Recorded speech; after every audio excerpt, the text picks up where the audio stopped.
নমস্কার। আজকের আলোচনা ইং মহীশূর সম্পর্ক, দ্য অ্যাংলো মাইশার রিলেশন। এই আলোচনায় প্রথমে ইং মহীশূর যুদ্ধ কেন ঘটেছিল, এই যুদ্ধের ফলাফল, মাদ্রাজের সন্ধির ফলাফল বা গুরুত্ব কী, তিনটি পর্যায়ের এই আলোচনা সীমাবদ্ধ থাকবে। হায়দার আলীর উত্থান পর্ব, ইংরেজদের সাথে হায়দারের বিরোধের কারণ, প্রথম ইং মারাঠা যুদ্ধ 1766 থেকে 69 এবং 1769 খ্রিস্টাব্দে মাদ্রাজের সন্ধি এবং এই ইং মারাঠা যুদ্ধের ফলাফল বা ভারত ইতিহাসে এর গুরুত্ব। অষ্টাদশ শতাব্দীর দ্বিতীয়ার্ধে হায়দার আলীর নেতৃত্বে মহীশূর রাজ্যের উত্থান সমকালীন ভারত ইতিহাসে এক উল্লেখযোগ্য ঘটনা। ডক্টর কালীকিঙ্কর দত্ত অষ্টাদশ শতকে ভারতের ইতিহাস ছিল ভাগ্যান্বেষী দুঃসাহসিক ব্যক্তিদের ক্ষমতা লাভের কাহিনী বলে মনে করেন। মহীশূরের হায়দার আলী ছিলেন একজন দুঃসাহসিক ভাগ্যান্বেষীদের অন্যতম। নিজ কর্মদক্ষতা ও প্রতিভা বলে মহীশূর রাজ্যের শাসন ক্ষমতা দখল করেন 1721 থেকে 1722 খ্রিস্টাব্দে বুদিকোটে এক অতি সাধারণ পরিবারে তার জন্ম। তার পিতা ফতে মোহাম্মদ নানা স্থানে ভাড়াটিয়া সৈনিকের কাজ করে বেড়াতেন। তার বাল্যকাল কেটেছিল অতি দারিদ্র্যের মধ্যে। পিতার মৃত্যুর পর তিনি তার বুদ্ধি বলে তিনি মহীশূর রাজ্যের অধিপতিতে পরিণত হয়েছিলেন। ডক্টর নরেন্দ্রকৃষ্ণ সিংহ বলেন, অন্যান্য ব্যক্তিদের মতো হায়দারের উত্থান ছিল তার ব্যক্তিগত উদ্যম ও সাহসিকতা, পরিশ্রম ও ভাগ্যের ফল। হায়দার আলী কিন্তু কোনো ধরনের শিক্ষা লাভ করেননি। নিরক্ষর হায়দার আলী 27 বছর বয়সে মহীশূরের প্রধান সেনাপতি নঞ্জরাজের অধীনে একটি সামান্য অশ্বারোহী সৈনিক হিসাবে কর্মজীবন শুরু করেছিলেন। নিজ কর্মদক্ষতার গুণে অচিরেই তিনি হয়ে ওঠেন নঞ্জরাজের প্রিয়পাত্র এবং তার প্রভাব ও ক্ষমতা উত্তরোত্তর বৃদ্ধি পেতে থাকে। 1755 খ্রিস্টাব্দে তিনি দিন্দিগুলের ফৌজদার নিযুক্ত হন। এ সময় মহীশূর রাজ্যের হিন্দু রাজা চিক্কা কৃষ্ণরাজ উড়িয়ার এবং রাজপরিবার কার্যত নঞ্জরাজের হাতে বন্দী ছিল। নঞ্জরাজ ও তার ভ্রাতা দেবরাজ রাজ্যের সকল ক্ষমতা কুক্ষিগত করে রেখেছিলেন। তাদের অযোগ্য শাসনে মহীশূরের সর্বত্র চরম বিশৃঙ্খলা দেখা দিয়েছিল। এই অবস্থার সুযোগ নেয় হায়দার আলী। তার প্রভু নঞ্জরাজকে ক্ষমতাচ্যুত করে রাজ্যের সর্বসর্বা হয়ে ওঠেন 1761 খ্রিস্টাব্দে এবং 1764 খ্রিস্টাব্দের মধ্যে বেদনুর, গুটি, সুন্দা, সেরা প্রভৃতি অঞ্চল জয় করে তিনি মহীশূর রাজ্যের আয়তন বৃদ্ধি করেছিলেন। হায়দার আলীর নেতৃত্বেই সেনাবাহিনীর পুনর্গঠন, রায়তরি বন্দোবস্তের প্রবর্তন, জমি জরিপ ও শিল্প বাণিজ্যের উন্নয়নের মাধ্যমে মহীশূর একটি শক্তিশালী রাজ্যে পরিণত হয়েছিল। এটা গেল হায়দার আলীর উত্থান পর্ব। ইংরেজদের সঙ্গে হায়দারের বিরোধের কারণ কী ছিল? হায়দার আলীর রাজত্বের সূচনা পর্বে ইংরেজদের বিরোধের কোনো ধরনের সম্পর্ক ছিল না। ইংরেজদের সঙ্গে তার ভালো সম্পর্কই ছিল, কিন্তু কালক্রমে দিনের পর দিন হায়দার আলীর সঙ্গে ইংরেজদের বিরোধ অবশ্যম্ভাবী হয়ে ওঠে। প্রথমত, প্রশাসন ও সেনা বিভাগে নানা সংস্কার প্রবর্তন করে হায়দার আলী মহীশূরকে একটি শক্তিশালী রাজ্যে পরিণত করেন, যা ইংরেজদের পক্ষে একান্তই মেনে নেওয়া সম্ভব ছিল না।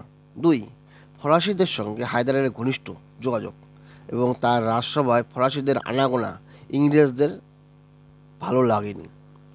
কর্ণাটকের তৃতীয় যুদ্ধ 1756 খ্রিস্টাব্দের সময় হায়দার আলী ফরাসি সেনাপতি কাউন্ট লালিকে 4000 অশ্বারোহী সৈন্য দিয়ে সাহায্য করলে ইংরেজরা প্রবল ক্ষিপ্ত হয়ে ওঠে।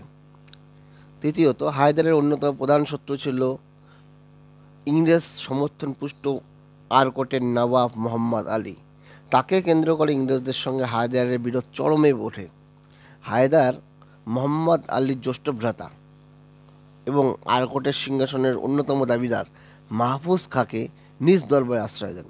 এছাড়া মোহাম্মদ আলীর আরেক প্রতিদ্বন্দ্বী চাঁদা সাহেবের পুত্র রাজা সাহেবকেও নিজ অধীনে চাকরি দেন। এতে ইংরেজরা ক্ষুব্ধ হয়েছিল। আবার মোহাম্মদ আলীর সঙ্গে হায়দারের বিবাদের কালে হায়দারের অনুরোধ অগ্রাহ্য করে ইংরেজরা মোহাম্মদ আলীর সমর্থনে ভেলোরে একদল সৈন্য মোতায়েন করে।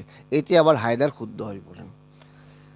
এইভাবে ইংরেজদের সঙ্গে হায়দারের সম্পর্ক দিনের পর দিন খারাপ হচ্ছিল। চতুর্থত যে কারণটা, হায়দার যখন নিজ রাজ্যে বিদ্রোহীদের বিরুদ্ধে ব্যবস্থা গ্রহণ করেছিলেন তখন ইংরেজরা তাকে বিপদে ফেলার চেষ্টা করেছিল। মহীশূরের ক্ষমতাচ্যুত ও নজরবন্দি রাজার সঙ্গে ইংরেজরা হায়দার বিরোধী ষড়যন্ত্রে লিপ্ত হলে হায়দার প্রচণ্ড ক্ষুব্ধ হয়ে পড়ে এবং ইংরেজ হায়দার আলীর যুদ্ধ অবশ্যম্ভাবী হয়ে পড়ে। প্রথম মহীশূর যুদ্ধ, এটা সংগঠিত হয়েছিল 1766 থেকে 69। হায়দার আলীর উত্থান দাক্ষিণাত্যের অপর তিন শক্তি মারাঠা, নিজাম এবং ইংরেজদের প্রচণ্ড ভীতির কারণ হয়ে দাঁড়িয়েছিল। 1766 খ্রিস্টাব্দে এই তিন শক্তি হায়দার বিরোধী এক মৈত্রী চুক্তি সম্পাদন করে। ঐতিহাসিক ডডওয়েল বলেন, ইংরেজ, নিজাম এবং মারাঠারা এই জোট স্থায়ী হওয়ার কোনো সম্ভাবনা বা লক্ষণ ছিল না, কারণ তাদের স্বার্থ ছিল পরস্পর বিরোধী। সুচতুর হায়দার আলী কূটকৌশলে ও অর্থের বিনিময়ে মারাঠা ও নিজামকে নিজ পক্ষে নিয়ে আসেন এবং ইংরেজ পক্ষ ত্যাগ করতে বাধ্য করেন। 1766 খ্রিস্টাব্দে হায়দার আলী ইংরেজদের আশ্রিত কর্ণাটকের নবাব মোহাম্মদ আলীর বিরুদ্ধে যুদ্ধযাত্রা করলে প্রথম মহীশূর যুদ্ধের সূত্রপাত হয়। পরপর 4টি যুদ্ধে ইংরেজ সেনাপতি স্মিথের কাছে হায়দার আলী পরাজিত হন। অবশেষে 1769 খ্রিস্টাব্দে হায়দারের সেনাবাহিনী অরক্ষিত ইংরেজ ঘাঁটি মাদ্রাজের উপকণ্ঠে হাজির হলে ভীত ইংরেজ কর্তৃপক্ষ হায়দার আলী প্রদত্ত শর্তে মাদ্রাজের সন্ধি স্বাক্ষরে বাধ্য হন। সন্ধির শর্তগুলি স্থির হয় যে, একে অন্যের অধিকৃত স্থানগুলি পরস্পরকে ফিরিয়ে দেবে, 2, এক পক্ষ অপর কোনো তৃতীয় পক্ষের দ্বারা আক্রান্ত হলে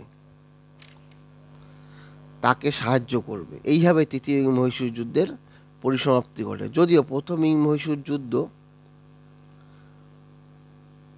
অমীমাংসিতভাবে শেষ হয়, এই যুদ্ধ কারো বিশেষ কোনো লাভ বা ক্ষতি হয়নি, তবু মাদ্রাজের সন্ধি খুবই গুরুত্বপূর্ণ। এই সন্ধির মাধ্যমে হায়দারের সম্ভাব্য মারাঠা আক্রমণের বিরুদ্ধে ইংরেজদের সাহায্যের প্রতিশ্রুতি আদায় করেন। কালীকিঙ্কর দত্ত এই সন্ধি হায়দার আলীর গভীর কূটনৈতিক জ্ঞানের পরিচয়ক বলে মনে করেন। এন.কে. সিংহ বলেন, এটি হলো একটি চরম চুক্তি যা ইংরেজরা প্রথম একটি ভারতীয় শক্তির সঙ্গে নিজ উদ্যোগে সম্পন্ন করে। এই চুক্তির ফলে হায়দারের মর্যাদা, মনোবল, আত্মবিশ্বাস বহুল পরিমাণে বৃদ্ধি পায়। অপরদিকে ইংরেজ মর্যাদার প্রবল আঘাত আনে। তাহলে আমাদের এই আলোচনার মধ্যে যে জিনিসগুলো গুরুত্বপূর্ণ, হায়দার আলী কবে মহীশূর রাজ্য সর্বসর্বা হয়ে ওঠেন? 1766 খ্রিস্টাব্দে। এবং তিনি ক্ষমতায় আসার পর সেনাবাহিনীর পুনর্গঠন, রায়তারি বন্দোবস্তের প্রবর্তন, জমি জরিপ, শিল্প বাণিজ্যের উন্নয়নের মাধ্যমে মহীশূর রাজ্যকে এক নতুন মাত্রায় ও শক্তিশালী রাজ্যে পরিণত করেন। এবং ইংরেজদের সঙ্গে হায়দারের বিরোধের কারণ প্রশাসন ও সেনাবাহিনীর সংস্কার, যেটা ইংরেজরা পছন্দ করেনি, এবং ফরাসিদের সঙ্গে হায়দারের ঘনিষ্ঠতা, যেটা ইংরেজরা পছন্দ করেনি। এছাড়া আরকোটের নবাব নিয়ে ইংরেজ এবং হায়দারের বিরোধের কারণ শুরু হয়। এবং প্রথম মহীশূর যুদ্ধ, যেটা 1766 থেকে 69 হয়েছিল, সেই যুদ্ধ প্রথম শুরু হয়েছিল 1766 খ্রিস্টাব্দে হায়দার আলী ইংরেজদের আশ্রিত কর্ণাটকের নবাব মোহাম্মদ আলীর বিরুদ্ধে যুদ্ধযাত্রার মধ্য দিয়ে। এবং 1769 খ্রিস্টাব্দে ইংরেজ কর্তৃপক্ষের সঙ্গে হায়দার আলীর মাদ্রাজের সন্ধি। এবং এই সন্ধি ভারত ইতিহাসে এই কারণে গুরুত্বপূর্ণ, কারণ এই প্রথম কোনো সন্ধি যেটা ভারতীয় শক্তির উদ্যোগে সম্পূর্ণ হয়েছিল। এতে হায়দারের মর্যাদা বৃদ্ধি পেয়েছিল এবং ইংরেজদের মর্যাদা কিছুটা আঘাত আসে। ধন্যবাদ।